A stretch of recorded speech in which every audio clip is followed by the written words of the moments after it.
2010 या 11 की बात है। एक लड़का सिर्फ 10,000 रुपए की नौकरी किया करता था। वो शाम के वक्त अपने सेठ का पैसा लेकर बैंक में जमा कराने जाया करता था। यह प्रक्रिया उसकी दैनिक हुआ करती है।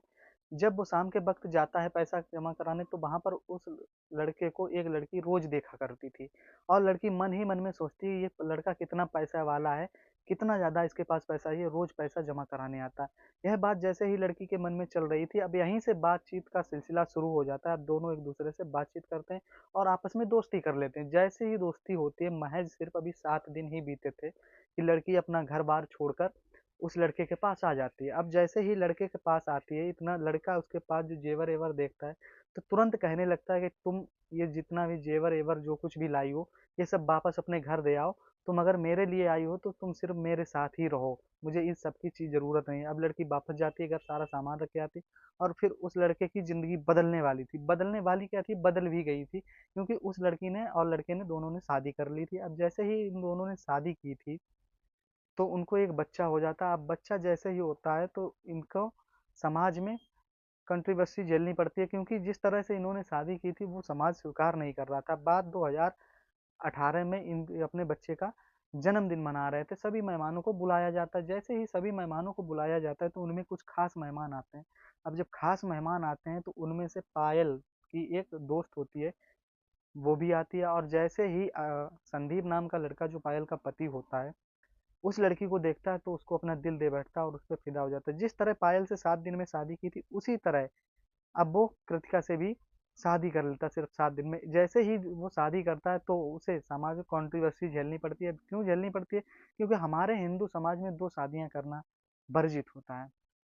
अब इन तीनों का परिवार अच्छा खासा चल रहा था, तभी ये एक करीब 11 साल लड़की का, जो संदीप उर्फ अरमान मलिक नाम का व्यक्ति होता है, 11 साल लड़की का रेप कर देता। रेप करने के बाद वो लड़की एफआईआर कराती है। एफआईआर करने के बाद जो कुछ होता है, वो आपको एक कहानी के माध्यम से आज सुनाने का प्रयास करूंगा।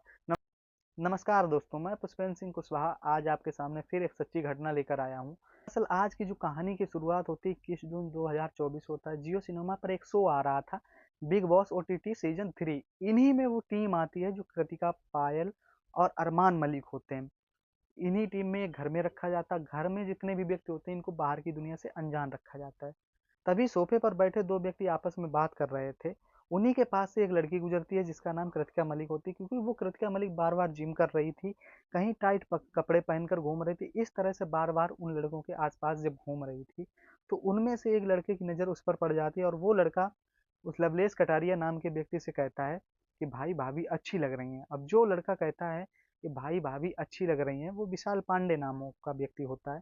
अब जैसे ही उसने ये बात कही, तो वहां पर लगे कैमरे भी इस चीज को रिकॉर्ड कर लेते हैं, और उसकी आवाज भी कैमरे में कैद हो जाती है। लेकिन लवलेश के अलावा वहां पर कोई भी व्यक्ति नहीं था। अब लवलेश क्या करता है, लवलेश वहां से उठता है और अरमान मलिक के पास चला जाता है, और अरमान मलिक से कह देता है कि भाई विशाल पांडे कह रहा है कि भाभी अच्छी लगती हैं। अब जैसे ही ये बात अरमान मलिक सुनता है, तो वो गुस्से से लाल हो जाता, और उसका गुस्सा बढ़ता ही जा रहा था। जैसे ही गुस्सा बढ़ रहा था, तो वो सीधे विशाल पांडे के पास चला जाता है, और विशाल पांडे के पास जाकर सीधे विशाल पांडे को गाली गलौज करने लगता है। जब गाली गलौज कर रहा था, तो उसका गुस्सा और भी बढ़ रहा था। अब वो गुस्से से लाल होकर सीधा जाता है विशाल पांडे के पास, और एक जोरदार थप्पड़ जड़ देता है। जब वो जोरदार थप्पड़ जड़ देता है, तो मामला बहुत ज़्यादा गहरा जाता है और विवाद शुरू हो जाता है। ओटीटी में भगदड़ मच जाती है। जब ओटीटी में भगदड़ मच जाती है, तो सबको शांत करा के दूर दूर किया जाता है। शांत कराने के बाद इस मामले की जांच की जाती है। जब इस मामले की जांच की जाती है, तो पता लगता है कि जो विशाल ने बात कही थी, वो उस गलत वे में नहीं कही थी। उसने सिर्फ भाभी को अच्छा ही बताया था और तारीफ ही की थी।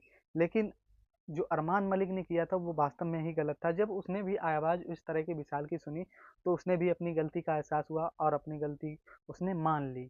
लेकिन जब सोशल मीडिया पर ये बात लोगों ने देखी, क्योंकि बिग बॉस ओटीटी तो सभी लोग देख रहे थे, जिसने जिसने भी ये चीज़ देखी, तो सब को बहुत ज़्यादा गुस्सा आया और अरमान मलिक के खिलाफ सभी लोग बोलने लगे। लेकिन विशाल पांडे के गिरोबान में भूतपूर्व में किसी ने झांकने की कोशिश नहीं की, क्योंकि विशाल पांडे नाम का जो लड़का था, वो ठीक था। उसने कोई भी ऐसा कार्य नहीं किया था, गलत वे में नहीं बोला था, जो जिसके पीछे कुछ जांच पड़ताल की जाए। ठीक, अब लोग उसके, जो अरमान मलिक नाम का लड़का होता, उसके पीछे पड़ जाते हैं और उसके जांच पड़ताल में लग जाते हैं। उसकी जांच पड़ताल में जब झांकने गिरोबान में झांकने की कोशिश की जाती है, तब जाकर पता चलता है कि 2019 में महज 11 साल की लड़की के साथ अरमान मलिक ने बलात्कार किया था और उस बलात्कार करने के बाद करीब 14 महीने तक जेल गया और में रहा था। दरअसल आपको बता दूं, पायल जो थी वो बैंक में काम किया करती थी। पायल के जब शादी करने के बाद अरमान मलिक घर लाता है और एक बच्चा होता है। बच्चा होने के बाद उसकी बर्थडे पार्टी रखी जाती है। जब बर्थडे पार्टी में कृतिका नाम की लड़की आती तो उसको अपना दिल अरमान मलिक दे बैठता है और जैसे ही अपना दिल दे बैठता है, ठीक उसी प्रकार जिस प्रकार पायल मलिक से शादी की थी, अब जैसे पायल मलिक से उसने शादी की, ठीक उसी प्रकार कृतिका मलिक से भी वो शादी कर लेता है। मैं सिर्फ 7 दिनों के अंदर ही शादी कर लेता है। अब जो उसकी फ्रेंड थी पायल की, वो उसकी दूसरी बीवी बन जाती है। लेकिन तभी एक दिन कहीं रिलेशन में कोई फंक्शन होता, उस फंक्शन में वो दोनों बीवियां चली जाती हैं। जब दोनों बीवियां जाती हैं तो घर में एक 11 साल की मासूम बच्ची का नौकरानी काम किया करती है। दरअसल नौकरानी जो होती है वो बहुत ही गरीब परिवार से होती है। उसके पिता नहीं होते, सिर्फ भाई होता है और माँ होती है। वो सभी काम किया करते हैं और सभी काम की तलाश में होते हैं। तभी उसको काम मिल जाता है अरमान मलिक के घर में। अरमान मलिक के घर में वो उसके बच्चे की देख रेख के लिए रखी जाती है और उस घर में बर्तन वर्तन धोने का काम किया करती थी। जब वो ये काम किया करती थी तो एक दिन जब कृतिका और पायल घर से चले जाते हैं, तब अरमान मलिक घर में अकेले होता है। तो वो क्या करता है, नौकरानी को ड्रग्स का इंजेक्शन लगा देता है। जब वो इंजेक्शन लगाता है तो उस इंजेक्शन लगने के बाद लड़की को कोई होश नहीं रहता। अब अरमान मलिक उस लड़की के साथ बलात्कार करता है, लगातार रेप करता है।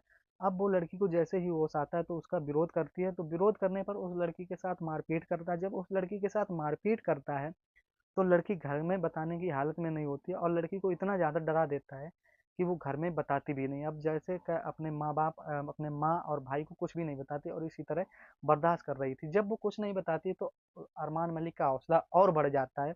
अब वो लगातार बलात्कार कर रहा था। जब वो लगातार बलात्कार कर रहा था तो इस चीज़ का पता उसकी पत्नी जो पायल होती है उसको भी पता चल जाता है, लेकिन वो किसी भी तरह का एक्शन नहीं लेती है और उसका बलात्कार करवाने में मदद कर देती है। जब मदद करती है तो मामला कहीं न कहीं अब लड़की को कुछ समझ आ जाती है। अब लड़की जब इस चीज़ को बर्दाश्त कर रही थी, तो जुलाई 2019 में लड़की जाती है थाने में पास के और वहाँ पर एफआईआर दर्ज कराती है कि अरमान मलिक ने मेरे साथ रेप किया है, बलात्कार किया, गंदा काम किया। जब घर में कोई नहीं होता तो वो लगातार मेरा शोषण कर रहा है, इस तरह का बलात्कार करता है।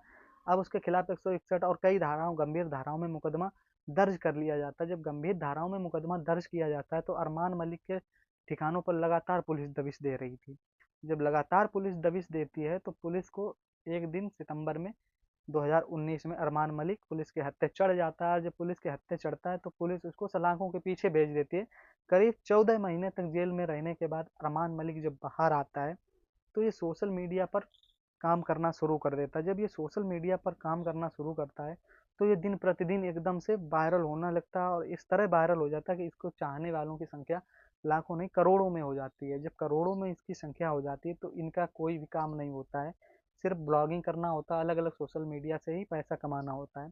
अब उसकी आर्थिक जो स्थिति बताई गई है, करीब 200 करोड़ की ही स्थिति बताई गई है। अरमान मलिक ने अपने खुद एक पॉडकास्ट में बताया है और ये भी कहा है कि उसके ऊपर जो केस लगाया गया है वो एक झूठा केस है, एक बनावटी केस है। अब जब पायल मलिक से इस मामले में बात की गई तो पायल मलिक का भी यही कहना था कि वो उनके पति जो हैं बिल्कुल निर्दोष हैं, उन्होंने कोई भी कार्य ऐसा नहीं किया है। अब जब यह मामला पुलिस तक पहुंचता है तो पुलिस ने चार्जशीट भी दायर कर दी। चार्जशीट दायर करने के बाद मामला तो अभी विचाराधीन है, लेकिन जो भी फैसला होगा वो कोर्ट अपने हिसाब से करेगा। जब उस लड़की का रेप कर दिया जाता है उसके बाद ये इस तरह से अपने ब्लॉगिंग में दिखाया करते हैं कि उनकी दैनिक क्रिया कैसे चल रही है, अपने घर में किस तरह से रहते हैं, वो दियो पत्नियों के साथ किस तरह खुश है, इस तरह के ब्लॉग दिखाता और उसी तरीके से लाखों नहीं करोड़ों रुपए कमाता है।